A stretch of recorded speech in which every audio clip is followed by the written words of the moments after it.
Okay, here I have one of my devices I sometimes use as an electrician. I'm electrically qualified, for those who don't know as well. So I'm just going to show what happens when you ground. So I've got my bare feet on the ground here, just directly on the grass. And I'm just going to set it to resistance here. So as you can see, it's 1 at the moment on that setting. And if I can do that with the camera at the same time. So you can see if I connect the two ends together of the device, there we go, it goes to 0. So when the two ends are connected, there's 0 resistance. So in other words, electricity can quite easily travel from one end to the other.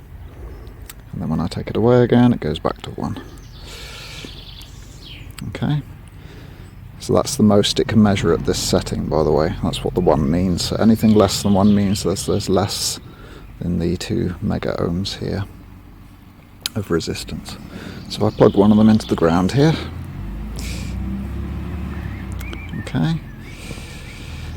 And as you can see again, I'm barefoot, and this is my hand, this is the other end. The other one's in the ground there, look. And if I just touch it with my hand, you can see it goes below 1. I actually had it down to 0.3 something earlier, so it all depends on where I put the sensors, of course. So let's try there. Yeah, I'm not getting quite as good as reading as I did earlier. But it just goes to show that there's an electrical connection between my feet and my hand here and the ground.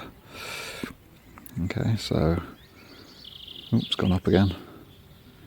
If I fiddle around with that, let's see. Let's get it close to my foot. So basically oh, there we go. Getting more of a reading like I did earlier. It's much closer to my foot there, look. So as you can see, there's an electrical connection between my body and the ground. So there's current is able to flow. So yeah, it varies a lot. I had it down to 0.300 earlier, but it all depends on where I put my feet and where I put the sensor and how much moisture there is in the ground and all of that kind of thing.